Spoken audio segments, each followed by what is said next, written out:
आइए जानते हैं श्री जगन्नाथ मंदिर के बारे में। भारत के ओडिशा राज्य के तटवर्ती शहर पुरी में स्थित जगन्नाथ मंदिर भगवान जगन्नाथ को समर्पित एक प्रसिद्ध हिंदू मंदिर है, जो विष्णु का एक रूप है। यह हिंदुओं के लिए 4 धाम तीर्थ स्थलों में से एक है। अन्य 3 धाम रामेश्वरम, बद्रीनाथ और द्वारका हैं, और विशेष रूप से वार्षिक रथ यात्रा उत्सव के लिए जाना जाता है। यह मंदिर अपनी वास्तुकला, जटिल नक्काशी और जगन्नाथ, बलभद्र और सुभद्रा के अद्वितीय लकड़ी के देवताओं के लिए उल्लेखनीय है। यह मंदिर अपने वार्षिक रथ यात्रा या 3 देवताओं के सम्मान में निकलने वाले रथ उत्सव के लिए जाना जाता है। इस उत्सव में 3 मुख्य देवताओं की प्रतिमाओं को विशाल और भव्य सजावट वाले रथों पर शहर में घुमाया जाता है। पूजा भील सब्र जनजाति के पुजारियों और मंदिर के अन्य समुदायों के पुजारियों द्वारा की जाती है।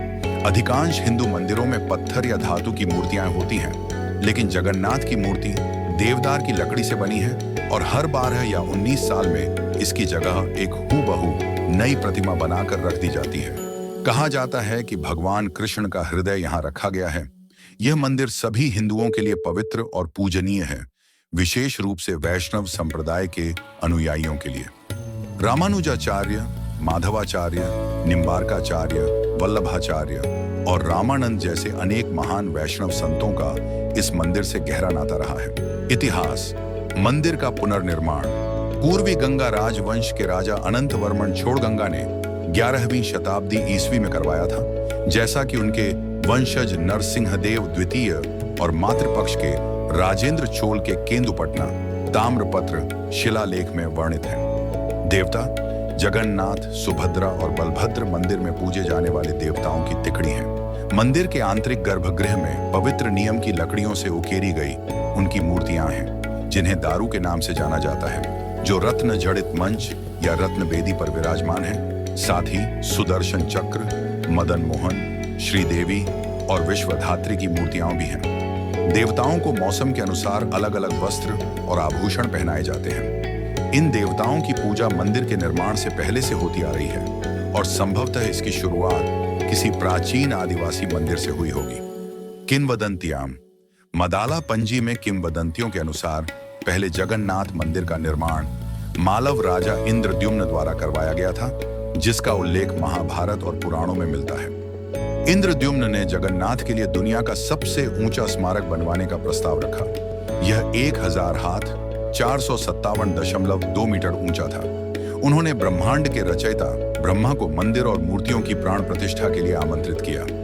जगन्नाथ मंदिर की उत्पत्ति के बारे में पारंपरिक कहानी यह है कि द्वापर युग के अंत में जगन्नाथ की मूल छवि इंद्रनील मणि या नीले रत्न के रूप में तट के पास एक बरगद के पेड़ के पास प्रकट हुई थी। यह इतना चमकदार था कि यह तुरंत मोक्ष प्रदान कर सकता था, इसलिए भगवान धर्म इसे धरती में छिपाना चाहते थे और सफल रहे। कलयुग में इंद्रद्युम्न उस रहस्यमयी छवि को खोजना चाहते थे, और ऐसा करने के लिए उन्होंने अपने लक्ष्य को प्राप्त करने के लिए कठोर तपस्या की।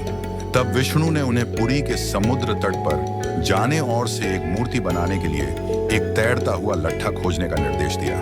फिर इंद्रद्युम्न को लकड़ी का लट्ठा मिला।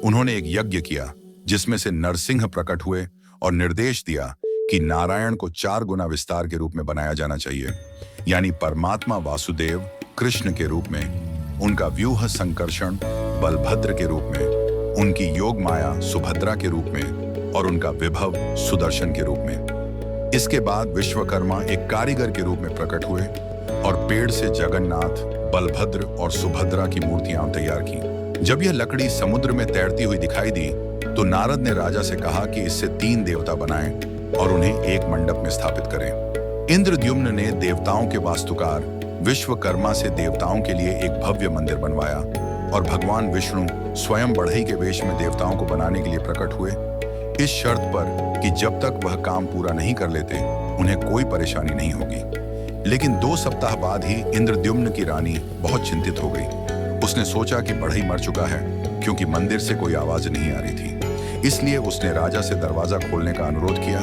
इस प्रकार वे काम पर विष्णु को देखने गए, जिस पर भगवान ने अपना काम छोड़ दिया, देवताओं को अधूरा छोड़ दिया। देवता के हाथ नहीं थे, लेकिन एक दिव्य आवाज ने इंद्रद्युम्न को मंदिर में उन्हें स्थापित करने के लिए कहा।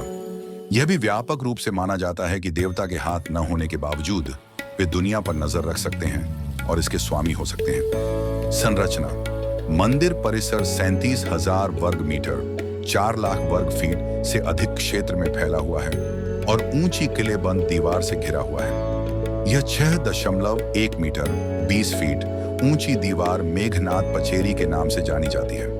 कूर्म बेधा के नाम से जानी जाने वाली एक और दीवार मुख्य मंदिर को घेरती है। इसमें कम से कम 120 मंदिर और तीर्थ स्थल हैं। अपनी मूर्तिकला समृद्ध और कलिंग वास्तुकला की तरलता के साथ ये भारत के सबसे शानदार मंदिरों में से एक है। मंदिर में 4 अलग-अलग अनुभागीय संरचनाएं हैं, अर्थात देवला, विमान या गर्भगृह, जहां तीनों देवता रत्नवेदी या मोतियों के सिंहासन पर विराजमान हैं। रेखा देवला शैली में मुखशाला, सामने का बरामदा, नटमंडप जिसे जगमोहन, दर्शक नृत्य कक्ष और भोग मंडप, प्रसाद कक्ष के रूप में भी जाना जाता है। मुख्य मंदिर एक वक्रीय मंदिर है और सबसे ऊपर नील चक्र है जो विष्णु का 8 तीलियों वाला चक्र है।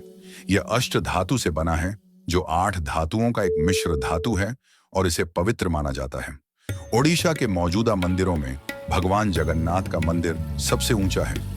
मंदिर का टॉवर पत्थर के एक ऊंचे मंच पर बनाया गया था जो 65 मीटर 214 फीट की ऊंचाई पर है। आंतरिक गर्भगृह से ऊपर जहां देवता निवास करते हैं, आसपास के परिदृश्य पर हावी है। आसपास के मंदिरों और आसपास के हॉल या मंडपों की पिरामिडनुमा छतें पहाड़ की चोटियों की एक रिज की तरह टॉवर की ओर सीढ़ियों में उठती हैं।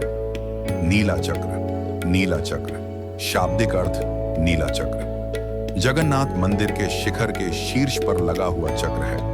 परंपरा के अनुसार हर दिन नीला चक्र पर एक अलग झंडा लहराया जाता है।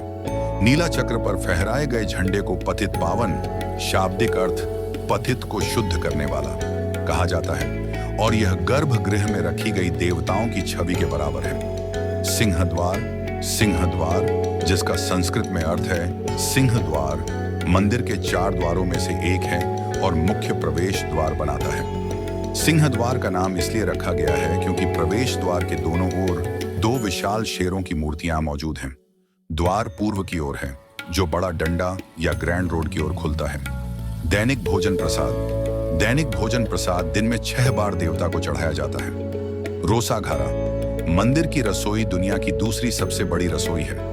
परंपरा के अनुसार मंदिर की रसोई में पकाए जाने वाले सभी महाप्रसाद की देखरेख मंदिर की महारानी देवी लक्ष्मी स्वयं करती हैं। देखने के लिए धन्यवाद। अगर आपको वीडियो पसंद आया तो कृपया इसे सब्सक्राइब करें और शेयर करें और अपने परिवार के बच्चों और अन्य सदस्यों को इसे देखने के लिए प्रोत्साहित करें।